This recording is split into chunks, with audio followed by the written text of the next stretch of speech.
অগ্রহায়ণ মাস যখন আসে তখন আমরা ফসল কাটি।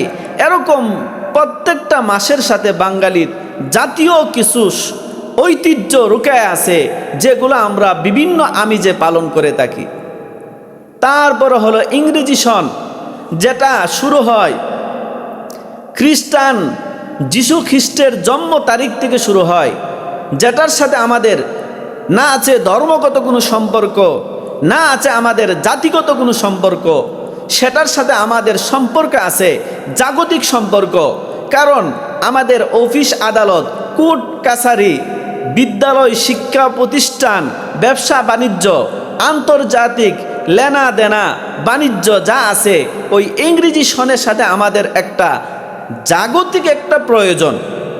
এই জন্য আরবিতে একটা উসুল আছে যে আজ-জুরুরাতু তাতাকাদ্দারু বিকদরি জুরুরা, যেই জিনিসটার প্রয়োজন যতটুকু, ওই জিনিসটাকে ততটুকুই ব্যবহার করা, তার চাইতে বেশি ব্যবহার না করা। মুসলমান আজকে আফসোসের সাথে বলতে হয় যে ইংরেজি সন, এটা হলো খ্রিস্টানদের, ইংরেজদের, যারা আমাদের পরম শত্রু। আমরা মুসলমান, আমাদের সাথে তাদের কোনো সভ্যতা, কৃষ্টি, কালচার, আচার ব্যবহার, তাদের জাতিগত কোনো ধর্মীয় উৎসব আমাদের সাথে যায় না। তারা আমাদের গোড়া থেকে আমাদের শত্রু, যার কারণে আল্লাহ তাআলা কঠোরভাবে নিষেধ করেছেন। আল্লাহ কোরআনের মধ্যে বলেন, ইয়া আইয়ুহাল্লাযীনা আমানু, হে ঈমানদারগণ, তোমরা লা তাত্তাখিজুল ইয়াহুদা ওয়ান নাসারা আউলিয়া, ইহুদি এবং নাসারাদেরকে বন্ধুরূপে তোমরা গ্রহণ করিও না। বাদুহুম আউলিয়া ও বাদ, কারণ ইহুদিরা, নাসারারা তারা একজন আরেকজনের বন্ধু।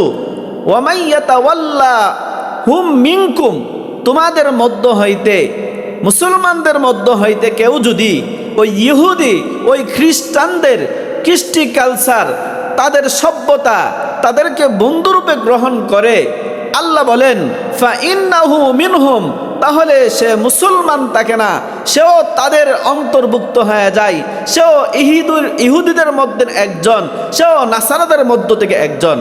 ইন্নাল্লাহা লা ইয়াহদিল কওমাজ জালিমিন, আল্লাহ বলেন যারা অত্যাচারী, যারা জালেম, যারা নিজেদের উপরে জুলুম করে, আল্লাহ তাদেরকে সুপথে পরিচালনা করেন না, আল্লাহ তাদেরকে সিরাতে মুস্তাকিম দেখান না, আল্লাহ তাদেরকে হেদায়েত দেন না।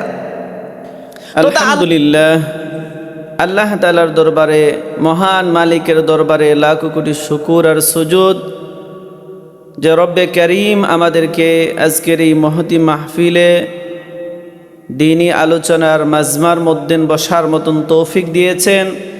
এই জন্য দিল থেকে শুকর আদায় করি বলি আলহামদুলিল্লাহ। আজকে আমাদের আলোচনার বিষয়বস্তু হলেন, যেহেতু আমাদের সামনে 1 জানুয়ারি 2026 ইংরেজি নববর্ষর আসন্ন, এই জন্য আজকে আমরা আলোচনা করব ইংরেজি নববর্ষ তথা খ্রিস্টীয় নববর্ষ সম্পর্কে আলোচনা করব। আল্লাহ তাআলা আমাকে এবং আপনাদেরকে এই সম্পর্কে সংক্ষিপ্ত আলোচনা করা এবং শোনার তৌফিক দান করুক। ওমা তৌফিকি ইল্লা বিল্লাহ। ইংরেজি নববর্ষ এটা খ্রিস্টান সম্প্রদায়দের ধর্মীয় একটি উৎসব, যেটা তারা 1 জানুয়ারিতে এই বর্ষকে তারা উদযাপন করেন।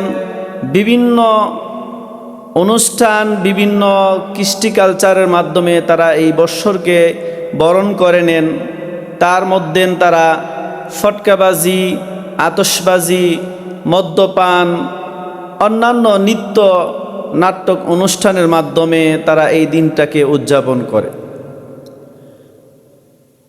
আমরা মুসলমান, আমাদের এদের এই নববর্ষ উদযাপনের সাথে আমাদের কোনো সম্পর্ক বা এতে আমরা আনন্দিত হওয়া, তাকে স্বাগতম জানানো, কোনো যুক্তি থেকে, কোনো দিক থেকে এর সম্পর্ক আমাদের মুসলমানদের সাথে কোনো সম্পর্ক নাই। আমাদের এই পাকিস্তানে তথা এই বঙ্গদেশের মধ্যে, বাংলাদেশের মধ্যে আমাদের পঞ্জিকাতে যে 3টি সন তথা বৎসর ক্যালেন্ডারের মধ্যে আমরা দেখতে পাই, এর মধ্যে একটি হলো হিজরি সন, আরেকটি হলো বাংলা সন, আরেকটি হলো ইংরেজি সন। এই 3টা সন আমাদের বাংলাদেশের ক্যালেন্ডারের মধ্যে আমরা দেখতে পাই।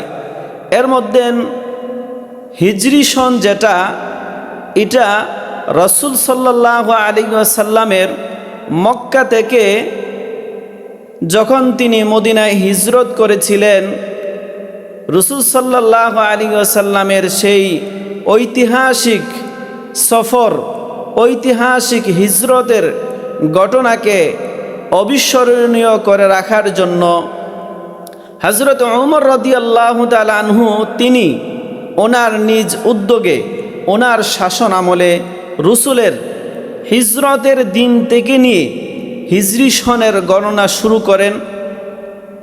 এভাবে হিজরি সনের প্রথা, হিজরি সনের শুরু ওমর রাদিয়াল্লাহু তাআলা আনহুর জমানা থেকে হয়েছিল।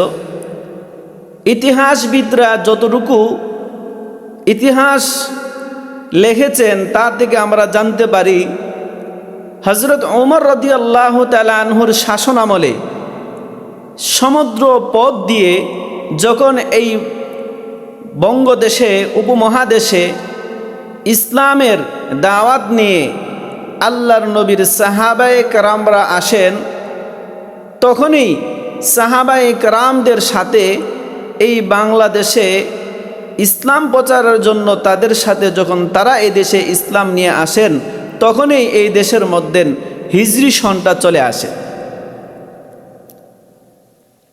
ইতিহাসবিদরা বলতেছেন, বাংলাদেশের মধ্যে সবচাইতে প্রাচীন এবং পুরাতন, সবচাইতে প্রথম সন হিসাবে হিজরি সন এই বাংলাদেশের মধ্যে সর্বপ্রথম আসেন।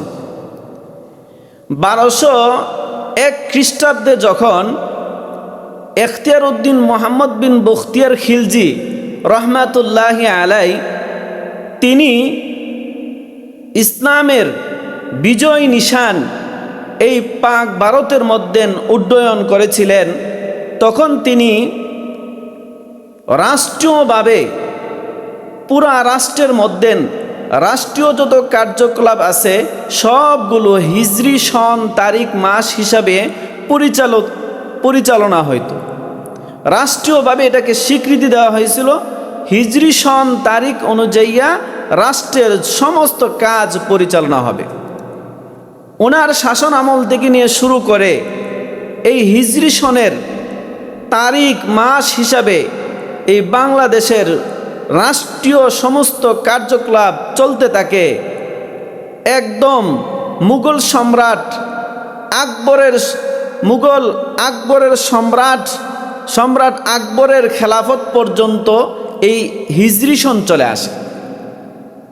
963 হিজরি মোতাবেক 16 মার্চ 1585 ইংরেজিতে যখন শাহানশাহ আকবর উত্তরাধিকারী সূত্রে দিল্লির ক্ষমতার মধ্যে আসেন, মসনদে আসন গ্রহণ করেন, তখন থেকে তিনি একটানা 51 বৎসর পর্যন্ত তিনি রাষ্ট্র পরিচালনা করেছিলেন। ওনার শাসন আমল থেকে জনসাধারণের কাছ থেকে খাজনা আদায়ের সুবিধার্থে ওনার হুকুমে আমির ফতেহুল্লাহ সিরাজি রহমাতুল্লাহ আলাই ইনি বাংলা বর্ষের প্রবর্তন করেন, যার প্রথম মাস ধরা হয় বৈশাখ মাস আর যার শেষ মাস ধরা হয় চৈত্র মাস হিসাবে। এই জনসাধারণের খাজনা আদায়ের সুবিধার্থে শাহানশাহ আকবরের হুকুমে আমির ফতেউল্লাহ সিরাজি রহমাতুল্লাহ আলাই এই বাংলা সনকে প্রবর্তন করেন। এরপর থেকে ক্যালেন্ডারের মধ্যে আরেকটি সন সংযুক্ত হয়, সেটি হলো বাংলা সন। তখন থেকে ক্যালেন্ডারের মধ্যে, পঞ্জিকার মধ্যে 2টা সন প্রচলিত ছিল, একটা হিজরি সন আরেকটা হলো বাংলা সন। অষ্টাদশম শতাব্দীর শুরুর কথা, গোড়ার কথা, যখন এই উপমহাদেশ আন্তর্জাতিক বাজারে পরিণত হয়, তখন ব্রিটিশ বিনিয়ারা এই দেশের মধ্যে বণিকের বেশে ব্যবসার উদ্দেশ্যে তারা এসেছিল, যাদের মূল মাকসাদ, মূল মতলব, উদ্দেশ্য ছিল এই উপমহাদেশের মসনদ শাসন ক্ষমতাকে দখল করা, যাদের মূল উদ্দেশ্য ছিল। তারা যখন 1600 খ্রিস্টাব্দে আসে, এরপর থেকে তারা সুকৌশলে এই উপমহাদেশের পুরা রাজ্যের মধ্যে তাদের চক্রান্তর জাল তারা বিছিয়ে দিয়েছিলেন। এরপরে যখন 1757 খ্রিস্টাব্দে নবাব সিরাজউদ্দৌলার সাথে ঐতিহাসিক পলাশী যুদ্ধ সংঘটিত হয়, তখন নবাব সিরাজউদ্দৌলার সেনাপ্রধান ছিলেন মীর জাফর। তাহার বিশ্বাসঘাতকতার কারণে নবাব সিরাজউদ্দৌলা তখন পরাজয় বরণ করেন। ইংরেজরা, ব্রিটিশরা বিজয়ী হয়। তখন মুসলমানদের স্বাধীনতার পতাকা অস্তমিত হয়, সূর্য ডুবে যায়। তখন থেকে ইংরেজরা এই ক্যালেন্ডারের মধ্যে আরেকটি সন সংযুক্ত করেন, সেটি হলো ইংরেজি সন। এইভাবে আমাদের বাংলাদেশের পঞ্জিকার মধ্যে, ক্যালেন্ডারের মধ্যে 3টা সন, হিজরি সন, বাংলা সন এবং ইংরেজি সন এভাবে চলে আসে। যেই 3টা সনের সাথে আমরা মোটামুটি সবাই পরিচিত আছি, এই 3টা সনের সাথে। এর মধ্যে আরবি হিজরি সন যেটা, এটা প্রত্যেকটা মুসলমানের গণনা করা, মনে রাখা, কখন কোন মাস আসে, কখন কত তারিখ হয়, এটা মনে রাখা প্রত্যেকটা মুসলমানের উপরে ফরজে কেফায়া। যেই হিজরি সনের সাথে আমাদের ধর্মগত পুরাপুরি সম্পর্ক রয়েছে। আমাদের ইবাদত বন্দেগী, রোজা, হজ, যাকাত ইত্যাদি এই তারিখের সাথে সম্পর্কিত। আমরা মুহররমের 10 তারিখ আসলে আশুরা পালন করি, রমজান মাস আসলে আমরা রোজা রাখি, পহেলা শাওয়ালে আমরা ঈদুল ফিতর আদায় করি। যখন জিলহজের মাসের 10 তারিখ আসে, তখন আমরা কুরবানি করি। এর আগে থেকে আমরা হজ করি। শাবানের 15 তারিখে আমরা শবে বরাত পালন করি। এইভাবে আমাদের বিভিন্ন দিক থেকে হিজরি সনের সাথে আমাদের ইবাদত বন্দেগী সবটুকু মিশে রয়েছে, যেগুলা সঠিকভাবে গণনা করার মাধ্যমে আমরা সহিশুদ্ধভাবে আল্লাহর হুকুম, রসুলের তরিকা তথা ইবাদত বন্দেগী সুন্দর মতো, ঠিক মতো, যথাযথ করতে পারবো। আর যদি এর হিসাব আমরা না রাখি, তাহলে ঠিক মতো আমরা আমাদের ইবাদত, আমাদের বন্দেগী আমরা করতে পারবো না।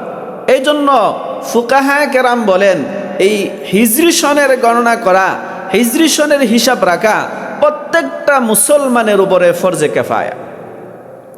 এরপরে হলো বাংলা সন। এই বাংলা সন, এটা আমাদের ধর্মগত তার সাথে কোনো সম্পর্ক না থাকলেও আমরা বাঙালি জাতি, আমাদের সেই সনের সাথে আমাদের বাঙালি অনেক আচার, সভ্যতা, কৃষ্টি, কালচার অনেক কিছু মিশে আছে। এখনও গ্রামীণ পরিবেশে, গ্রামে-গঞ্জে, গ্রামের বাসিন্দারা যারা আছে, তাদের বিয়ে শাদী, কাই কারবার, লেনা দেনা, বিভিন্ন জিনিস তারা এই বাংলা সনের সাথে হিসাব নিকাশ করে তারা করে।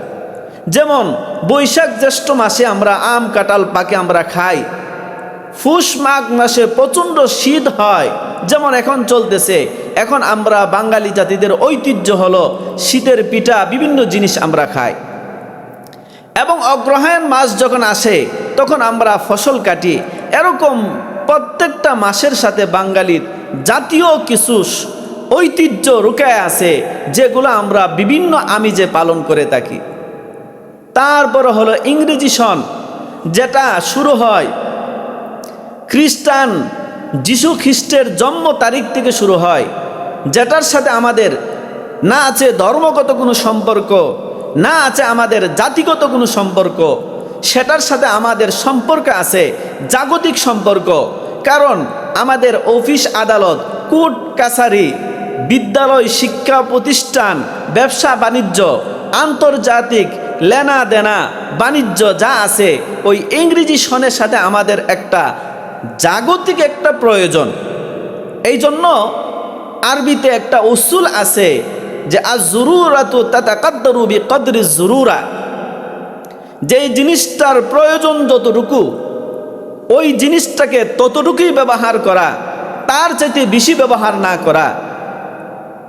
মুসলমান আজকে আফসোসের সাথে বলতে হয় যে ইংরেজি সন এটা হলো খ্রিস্টানদের, ইংরেজদের, যারা আমাদের পরম শত্রু। আমরা মুসলমান, আমাদের সাথে তাদের কোনো সভ্যতা, কৃষ্টি, কালচার, আচার ব্যবহার, তাদের জাতিগত কোনো ধর্মীয় উৎসব আমাদের সাথে যায় না। তারা আমাদের গোড়া থেকে আমাদের শত্রু, যার কারণে আল্লাহ তাআলা কঠোরভাবে নিষেধ করেছেন। আল্লাহ কোরআনের মধ্যে বলেন, ইয়া আইয়ুহাল্লাযীনা আমানু, হে ঈমানদারগণ, তোমরা লা তাত্তাখিজুল ইয়াহুদা ওয়ান নাসারা আউলিয়া, ইহুদি এবং নাসারাদেরকে বন্ধুরূপে তোমরা গ্রহণ করিও না। বাদুহুম আউলিয়া ও বাদ, কারণ ইহুদিরা, নাসারারা তারা একজন আরেকজনের বন্ধু। ওয়ামাই ইয়াতাওয়াল্লা হুম মিনকুম, তোমাদের মধ্য হইতে, মুসলমানদের মধ্য হইতে কেউ যদি ওই ইহুদি, ওই খ্রিস্টানদের কৃষ্টি কালচার, তাদের সভ্যতা, তাদেরকে বন্ধুরূপে গ্রহণ করে, আল্লাহ বলেন ফা ইন্নাহু মিনহুম, তাহলে সে মুসলমান থাকে না, সেও তাদের অন্তর্ভুক্ত হয়ে যায়, সেও ইহুদিদের মধ্যে একজন, সেও নাসারাদের মধ্য থেকে একজন। ইন্নাল্লাহা লা ইয়াহদিল কওমাজ জালিমিন, আল্লাহ বলেন যারা অত্যাচারী, যারা জালেম, যারা নিজেদের উপরে জুলুম করে, আল্লাহ তাদেরকে সুপথে পরিচালনা করেন না, আল্লাহ তাদেরকে সিরাতে মুস্তাকিম দেখান না, আল্লাহ তাদেরকে হেদায়েত দেন না। তথা আল্লাহ তাআলা এই আয়াতে এই কথাটাই বুঝাইলেন, কোনো মুসলমান ইহুদি খ্রিস্টানকে বন্ধুরূপে গ্রহণ করতে পারে না। আর যদি কোনো মুসলমানের সন্তান তাদেরকে বন্ধুরূপে গ্রহণ করে, তাহলে সেও তাদের একজন হয়ে যাবে। এই জন্য রাসূল হাদিসের মধ্যে বলেন, মান তাশাব্বাহা বিকওমিন ফাহুয়া মিনহুম, যে বিজাতির কোনো মুসলমান যদি বিজাতির সংস্কৃতি, বিজাতির কৃষ্টি কালচার, তাদের সভ্যতা, তাদের ধর্মীয় উৎসবকে নিজের বলে মেনে নেই, নিজের সাথে মিলায়া নেই, তাদের সাদৃশ্য হয়, তাহলে নবী বলেন ফাহুয়া মিনহুম, সেও তাদের অন্তর্ভুক্ত, সেও তাদের অন্তর্ভুক্ত, সেও তাদের অন্তর্ভুক্ত। নাউজুবিল্লাহ। এই জন্য এই খ্রিস্টানদের নববর্ষ পালন করার জন্য আজকে বাপ আপনি পাগল হয়ে গেছেন, বাপ আপনি জানেন না কাদের নববর্ষ আপনি পালন করতেছেন, আপনি জানেন না বাপ আপনি এদের নববর্ষ পালন করতেছেন, যারা এই উপমহাদেশে যখন তারা তাদের উপনিবেশন কায়েম করেছিলেন, লাখ লাখ মুসলমানদেরকে তারা হত্যা করেছিলেন, হাজার হাজার ওলামায়ে কেরামকে ফাঁসির কাষ্ঠের মধ্যে ঝুলাইছিলেন। বাপ তুমি তার ইতিহাস জানো না, তুমি এমন জাতির নববর্ষ পালন করতেছ যারা যারা আন্দামান পুঞ্জিবে তারা আলেমদেরকে, উলামায়ে কেরামদেরকে কারাগারের মধ্যে বন্দি করে রেখেছিল। স্পেনের, কানাডার মধ্যে যারা লাখ লাখ নরনারী মুসলমানদেরকে মসজিদের মধ্যে আবদ্ধ করে মসজিদের মধ্যে ঢুকাইয়া জীবিত আগুন দিয়ে পুড়ে মেরেছিল। বাপ আজকে তুমি তার নববর্ষ পালন করতেছো। যারা নাকি সমুদ্রের গভীরে মুসলমানদের জাহাজকে ডুবাইয়া মুসলমানদেরকে হত্যা করেছিল, আজকে তুমি তাদের নববর্ষ উদযাপন করতেছো। যারা আমাদের মুসলমান নারীদের ইজ্জত লুণ্ঠন করেছিল, আজকে তুমি তাদের কৃষ্টি কালচারে তাদের তালে তাল মিলিয়ে নববর্ষ পালন করতেছো। যারা নিরহ নিষ্পাপ বেগুনা মাসুম শিশুদেরকে নির্মমভাবে হত্যা করেছিল, আজকে তুমি তার নববর্ষ পালন করতেছো। ও মুসলমান, হে নওজোয়ান তরুণ তরুণী, হে আমার বাপ, তুমি ভালো করে মনে রাখো, শুধু তারা এতটুকুই তারা করে নাই, মুসলমানদের স্বাধীনতাই তারা শুধু খরণ করে নাই, মুসলমানদের স্বাধীনতা শুধু কেড়ে নেয় নাই, বরঞ্চ আমাদের তাহজিব তামাদ্দুন, আমাদের আচার সভ্যতা, আমাদের কৃষ্টি কালচার সহ তারা হরণ করেছে। আমাদের ধর্মীয় লিবাস, পায়জামা পাঞ্জাবি তারা কেড়ে নিয়ে আমাদেরকে প্যান্ট শার্ট ধরে দিয়েছে। তারা আমাদের সালামের পরিবর্তে তারা আমাদেরকে সেলুট দিয়েছে। তারা আমাদের সুন্নতি দুই হাতে মুসাফার বিনিময়ে তারা হ্যান্ডশিপ আমাদেরকে দিয়েছে। তারা আমাদেরকে সুন্নত তরিকায় বসে দস্তরখানা বিছিয়ে খাওয়ার সুন্নতকে পরিবর্তন করে দিয়ে চেয়ার টেবিলে বসে বসে দাঁড়িয়ে দাঁড়িয়ে খাওয়ার অভ্যাস যারা দিয়েছে, যারা আমাদের মুসলমানদের নারীদেরকে, মুসলমানদের তরুণীদেরকে ঘর থেকে বের করে রাস্তায় রাস্তায়, মুড়ে মুড়ে, পার্কে পার্কে বিভিন্ন স্থানে বেপরদা করছে, অর্ধ উলঙ্গ করে দিয়েছে। ও বাপ, আজকে তুমি তাদের নববর্ষ পালন করতেছ। আমি বলি, তোমার ভিতরে যদি কোনো মুসলমান ইমানদারের মায়ের এক ফোঁটা দুধ খেয়ে থাকো, তাহলে তোমার পক্ষে এই ইহুদি খ্রিস্টানদের নববর্ষ পালন করা, তাকে শুভেচ্ছা জানানো, এটা কোনোভাবেই সম্ভব না, কোনোভাবেই সম্ভব না, কোনোভাবেই সম্ভব না। কারণ তুমি মুসলমান, তোমার সাথে তাদের কোনোভাবেই যায় না। কারণ মুসলমানদের কোনো ধর্মীয় উৎসবে, মুসলমানদের কোনো হিজরি সনের নববর্ষ কোনো খ্রিস্টান, কোনো নাসারা, কোনো ইংরেজ, কোনো ব্রিটিশ কোনো দিন স্বাগত জানাই নাই। আজকে আফসোসের সাথে বলতে হয়, এই ইংরেজি নববর্ষকে স্বাগত জানানোর জন্য আজকে ঢাকার গুলশান সহ অভিজাত শহর জায়গাগুলো, স্থানগুলো, হোটেলগুলো বিভিন্ন বিদেশি মদ, বিভিন্ন জিনিস দ্বারা সাজানো হয়, বিভিন্ন গান বাদ্য নাট্য অনুষ্ঠান নৃত্য পরিদর্শন করা হয়। আফসোসের সাথে মুসলমান বলতে হয়, তুমি তো এটা পালন করতে পারো না, তোমার ধর্মীয় এটার সাথে কোনো সম্পর্ক নাই, তোমার জাতিগত কোনো সম্পর্ক নাই। তুমি এমন এক জাতির নববর্ষ পালন করতেছ যে এই জাতি তোমার পরম শত্রু। এই জন্য ইংরেজি নববর্ষ পালন করা এটা কোনোভাবেই সম্ভব না, এটা মুসলমানদের জন্য বৈধ না। আজকে এই ইংরেজরা যখন থেকে এই দেশে আসছিলেন তখন থেকে নিয়ে এখনো পর্যন্ত, ভাই, তোমার অন্তরের ভিতরে যদি একটু ঈমান থাকে, কিঞ্চিত পরিমাণ ঈমান থাকে, তাহলে তুমি বিশ্বের প্রাণে চায়া দেখো, বিশ্বের কোণে কোণে চায়া দেখো, এখনো এই ইহুদি খ্রিস্টানরা আমার ভাই আমার বোনদেরকে, নিষ্পাপ মাসুম বেগুনা শিশুদেরকে কিভাবে তারা পাখির মতন গুলি করে রক্তাক্ত করে জমিনের মধ্যে শহীদ করে দিচ্ছে। আর আজকে তুমি মুসলমান হয়ে তাদের নববর্ষ পালন করতেছ। বেহায়া, নির্লজ্জ, অসভ্য কোথাকার। আমার মতন এত বড় নির্লজ্জ আর অসভ্য আর কেউ হইতে পারে না। এই জন্য আমরা এইটা পালন করতে পারি না। বলা হয়েছে এই দুনিয়াতে একটা বছর আজকে আমার হায়াত থেকে মিনিট, সেকেন্ড, ঘন্টা করতে করতে পার হয়ে যাচ্ছে, দিন, সপ্তাহ, মাস করতে করতে পার হচ্ছে, বছর করতে করতে পার হচ্ছে। একজনের বয়স 20 বছর, 40 বছর, 60 বছর, 80 বছর পার হয়ে গেছে। আজকে আমি আনন্দের সাথে 1 বছর চলে গেল, আমার ভিতরে কোনো আফসোস নাই। কারণ একটা ধর্মের মূল উৎসবের ভিত্তি হইল তার আকীদা, তার বিশ্বাস। আমরা মুসলমান, আমাদের আকীদা হলো আমাদের আল্লাহ আছে, আমাদের নবী আছে, আমাদের পরকাল আছে, আমাদের কবর আছে, আমাদের হাসর আছে, আমাদের ফুলসিরাত আছে, জান্নাত আছে, জাহান্নাম আছে, এটা আমাদের বিশ্বাস। কিন্তু আমরা যাদেরকে অনুসরণ করে, যাদের তালে তাল মিশিয়ে এই নববর্ষ পালন করতেছি, তারা আল্লাহ মানে না, তারা রসুল মানে না, তারা পরকাল মানে না, তারা হাসর নাসর মানে না, জান্নাত জাহান্নাম মানে না। তাদের মূল উদ্দেশ্য, তারা তো এটাই বলে আমরা শুধু এই দুনিয়াতে বাঁচব, আমাদেরকে পুনরায় জীবিত করা হবে না।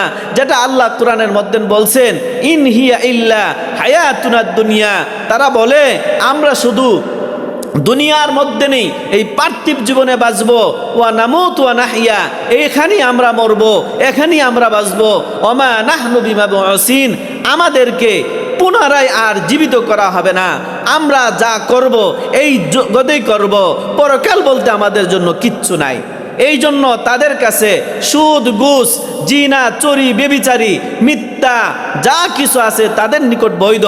কিন্তু আমি মুসলমান, আমার কাছে চুরি, জিনা, ব্যভিচারী যা কিছু আছে, সুদ, ঘুষ, এগুলো আমার কাছে বৈধ নয়। কারণ আমি তো আল্লাহ বিশ্বাসী, আমি তো নবী বিশ্বাসী, আমি পরকাল বিশ্বাসী, আমি জান্নাত জাহান্নাম বিশ্বাসী। এই জন্য আমরা তাদের মতন বেপরোয়াভাবে আল্লাহর বিধানকে বাদ দিয়ে, রসুলের তরিকাকে বাদ দিয়ে, তাদের আচার কৃষ্টি কালচারকে গ্রহণ করে তাদের উৎসবে উৎসাহিত হওয়া আমাদের কোনো পক্ষেই সম্ভব না। এই জন্য আল্লাহ তাআলা বলেন, আমার তো আখেরাতে আল্লাহর সামনে দাঁড়াইতে হবে, আমার আমলের হিসাব দিতে হবে, আমার আমলের হিসাব দিতে হবে, আমার আমল ওজন করা হবে।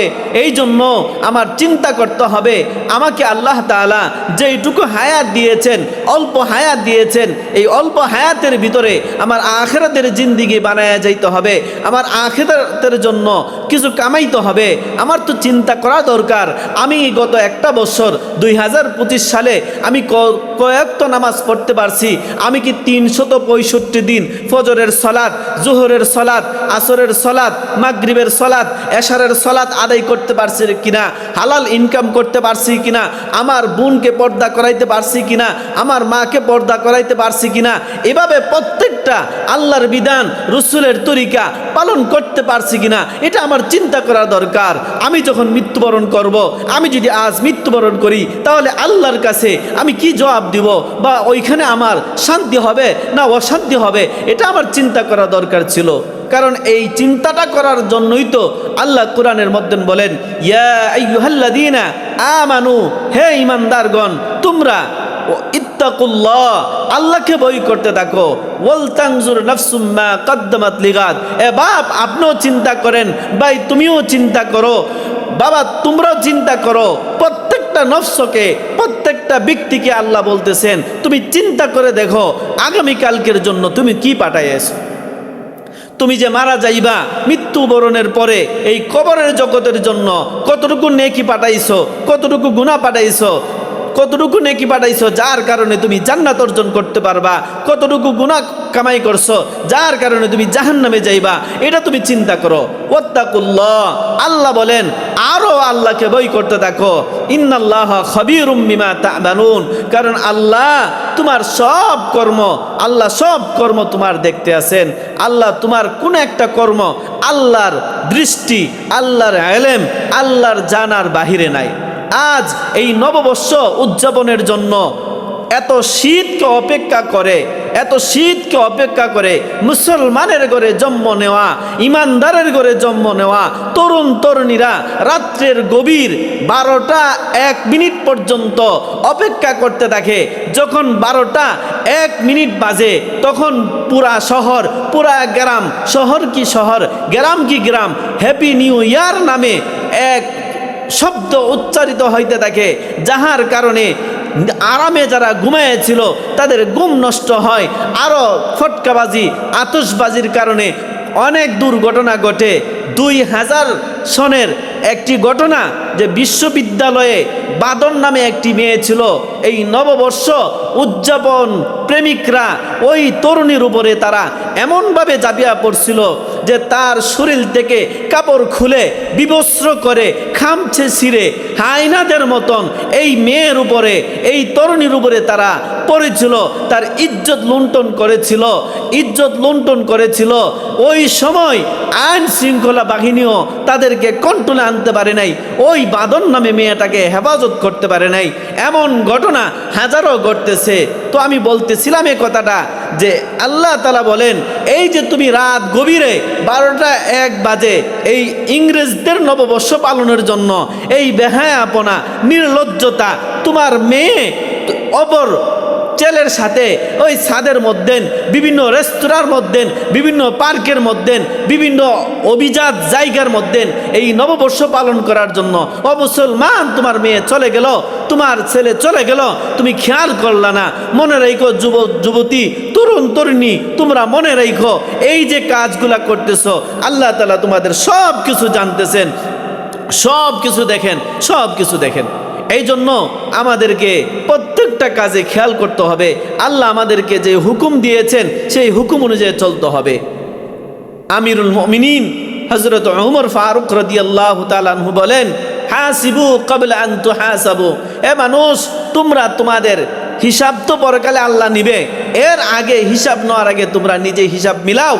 ওয়াজিনু ক্বাবলা আন তুজানু, তোমাদের আমলকে মিজানের পাল্লাতে ওজন করার আগে তোমরা তোমাদের আমলকে ওজন করো, নিজে মাপো, দেখো তোমার হিসাবে তুমি কি জান্নাতি হইবা না জাহান্নামী হইবা, তোমার আমলের ওজনে তুমি জান্নাতি হইবা না জাহান্নামী হইবা, এটা তুমি হিসাব করো।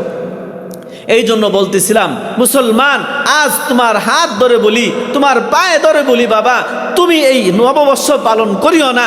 এটা তোমার কৃষ্টি কালচার নয়, এটা তোমার ধর্মীয় কোনো উৎসব নয়, এটা হলো খ্রিস্টানদের, ইংরেজদের, ব্রিটিশদের এটা তাদের উৎসব। তারা তাদের বিভিন্নভাবে এটা উদযাপন করে থাকে। আমরা মুসলমান হিসাবে আমাদেরকে এটা উদযাপন করা কোনোভাবেই সম্ভব না। আমরা তো এই দোয়া করব যে আল্লাহ, আপনি আমাদের গত বছর যেভাবেই গেছে, আল্লাহ আমাদের সামনের হায়াতটাকে আপনি নামাজিওয়ালা বানায়া দেন, সেজদাওয়ালা বানায়া দেন, হালাল ইনকাম করানোওয়ালা বানায়া দেন, আমাকে আপনি সংশোধন করে দেন, আমাকে মোবাইলের আসক্তি থেকে দূরে সরাইয়া দেন, আমাকে অবৈধ সম্পর্ক থেকে দূরে সরাইয়া দেন, আমাকে আপনার মাকবুল গুলাম বানান।